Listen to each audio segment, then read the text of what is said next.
Hello दोस्तों, आप सभी को मेरा प्यार भरा नमस्कार। और आशा करता हूँ आप सब ठीक होंगे, स्वस्थ होंगे और बिल्कुल मस्त होंगे।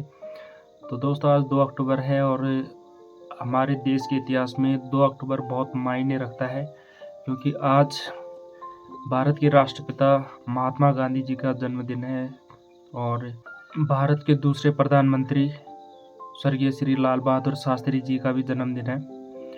तो गांधी जी के बारे में तो हमने बहुत कुछ सुना है, पढ़ा है, लेकिन लाल बहादुर शास्त्री जी के बारे में मैं स्पेशली बताना चाहूँगा कि वो बहुत ही कर्मठ, निष्ठावान, ईमानदार व्यक्ति थे और मधुर स्वभाव के धनी थे, जिन्होंने जय जवान जय किसान का नारा दिया था।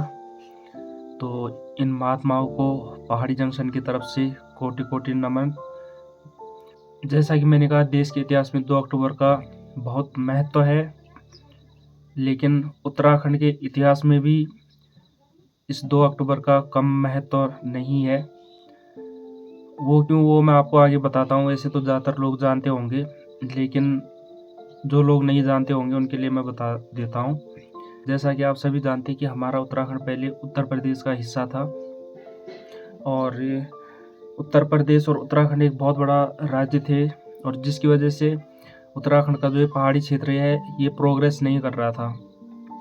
तो जो हमारे पूर्वज थे, आंदोलनकारी थे, उन्होंने सोचा कि यहाँ के पिछड़ेपन का विकास होना पॉसिबल नहीं है अगर उत्तराखंड जो है उत्तर प्रदेश के साथ ही रहता है। तो उन्होंने सोचा क्यों ना इस पहाड़ी क्षेत्र की जो एक विशेष सभ्यता संस्कृति है, यहाँ का रहन सहन है, इसको बचाने के लिए क्यों ना हम लोग एक अलग राज्य की मांग करें, और उन्होंने की भी। तो 2 अक्टूबर 1994 का वो काला दिन मैं आप लोगों को बताना चाहूँगा कि जब उत्तराखंड के आंदोलनकारी उत्तराखंड से दिल्ली की तरफ गए और उस वक्त के प्रधानमंत्री नरसिम्हा राव जी थे, मेरे ख्याल से घर से निकले थे। कई माताएं बहनें इस आंदोलन में शामिल हुई थी उत्तराखंड राज्य की जो मांग के लिए, और जो माता बहनें उस आंदोलन में शामिल नहीं हो पाई, उन्होंने आंदोलनकारियों का टीका किया, उनकी आरती उतारी, उनका स्वागत किया और हंसते हंसते उनको दिल्ली के लिए विदा किया। तो ऐसा कहा जाता है कि उत्तराखंड से बसें निकली थी जिसमें उत्तराखंड की राज्य की मांग करने वाले आंदोलनकारी थे। अब जैसे ही वो निकले थे मुजफ्फरनगर के रामपुर तिराहा पर, उनको पुलिस बल ने रोक लिया। 1 अक्टूबर की रात से लेके 2 अक्टूबर के दोपहर तक वहाँ पे जो बर्बरता हुई, आज भी जो उत्तराखंडी लोग उसे सुनते हैं वो सहम जाते हैं और उनकी रूह कांप जाती है। और दोस्तों, ये सब बताना इसलिए भी ज़रूरी है क्योंकि जो हमारे आंदोलनकारियों ने, हमारे पूर्वजों ने इस उत्तराखंड राज्य के लिए अपना बलिदान दिया है। यहाँ का जनमानस, यहाँ के नेता मंत्री, सब लोग उस बलिदान को भूल चुके हैं।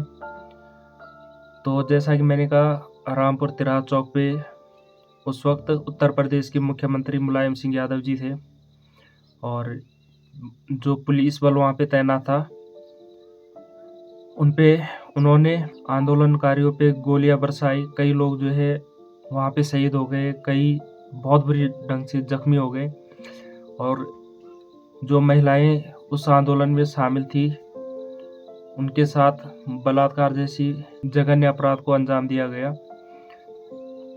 तो आज तक जो वो दोषी हैं उनको कोई सज़ा नहीं हुई है। तो हमारे उत्तराखंड के लोग सालों से मांग करते आए हैं कि जो रामपुर तिराहा के दोषी है उनको सज़ा हो। तो 2 अक्टूबर 1994 को ये भयंकर नरसंहार उत्तराखंडियों का हुआ। फिर मजबूरन सरकार को झुकना पड़ा और 9 नवंबर 2000 को उत्तराखंड को उत्तर प्रदेश से अलग कर दिया गया। तो जो उत्तराखंड राज्य की मांग थी वो सिर्फ इसलिए की गई थी ताकि यहाँ के पिछड़ेपन का विकास हो, यहाँ की सभ्यता संस्कृति, यहाँ के रहन सहन को एक विशेष सम्मान मिले। यहाँ अब सवाल ये उठता है कि जो हमारे पूर्वजों ने जिस उद्देश्य से इस राज्य की मांग की थी, उनके सपने कितने साकार हुए और कितने साकार नहीं हुए, ये आज बहुत बड़ा चिंता का विषय है और सब लोगों को इस पे सोचना चाहिए। क्योंकि आप लोग देखोगे अभी रिसेंटली कैसे कैसे मामले सामने आए हैं। यूपी SSS के जो परीक्षा हुई थी उसमें जो घोटाले हुए थे, या अंकिता भंडारी मर्डर केस हो, और ये लगातार पहाड़ों से पलायन हो रहा है, गांव के गांव खाली हो गए हैं। इसके लिए तो उन्होंने जान नहीं दी होगी, जो हमारे पूर्वज आंदोलनकारी थे। तो वो भी जब सोचते होंगे, उनकी आत्मा भी जब देखती होगी कि इस पहाड़ी क्षेत्र का तो और दुर्दशा हो गई है। इस दौरान कई सरकारें आई, कई सरकारें गई, लेकिन इस पहाड़ का भला जो है कोई नहीं कर पाया। और आजकल के युवा, आजकल का जो यूथ है, वो भी शहरों की तरफ भाग रहा है। यहाँ पे लगातार पलायन बढ़ता जा रहा है। जंगली जानवरों का प्रकोप है। जो उत्तराखंड अपनी कृषि और पशुपालन के लिए जाना जाता था, उसकी आज बहुत दुर्दशा हो रखी है। पूरी ज़मीनें बंजर पड़ रही है। जंगली जानवरों का आतंक अपने चरम पे है। बुजुर्ग गांव में अकेले घुट-घुट के जी रहे हैं, गांव के गांव खाली हो रहे हैं। तो मुझे नहीं लगता कि जो हमारे आंदोलनकारी थे, उनका जो बलिदान था वो सार्थक हुआ है। तो आप लोग ही कमेंट बॉक्स में बताइए, क्या सब लोगों को इस बारे में नहीं सोचना चाहिए, और इसके लिए क्या कदम उठाने चाहिए, उस पे विचार विमर्श ज़रूर होना चाहिए। और उत्तराखंड सरकार को कहीं न कहीं कुछ तो सोचने की ज़रूरत है कि कैसे इन पहाड़ों का, कैसे इस उत्तराखंड का विकास किया जाए। दोस्तों, रामपुर तिराहा चौक से संबंधित कुछ पैराग्राफ लिख के मैं अपनी इस वीडियो की डिस्क्रिप्शन में दे दूँगा। आप उसको ज़रूर पढ़ें और वीडियो को ज़्यादा से ज़्यादा शेयर करें प्लीज़।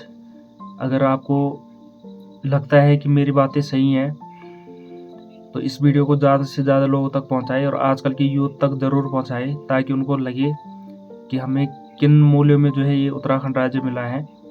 तो मुझे लगता है जो हमारे पूर्वजों ने बलिदान दिया है, उत्तराखंड आंदोलनकारियों ने बलिदान दिया है, उसको हम लोग किस प्रकार सार्थक कर सकते हैं।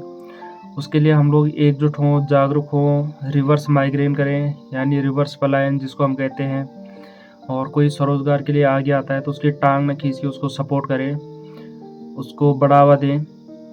तो दोस्तों, ज़्यादा बात ना करते हुए मैं पुनः आप सभी को गांधी जयंती और लाल बहादुर शास्त्री जी की जयंती की शुभकामनाएं देता हूं, और अपने चैनल पहाड़ी जंक्शन की तरफ से उत्तराखंड के उन सभी वीर सपूतों का, उन सभी को मैं श्रद्धांजलि भेंट करता हूं, जिनकी वजह से हमें उत्तराखंड राज्य मिला हुआ है, हमें उत्तराखंडी कहने का गौरव मिला।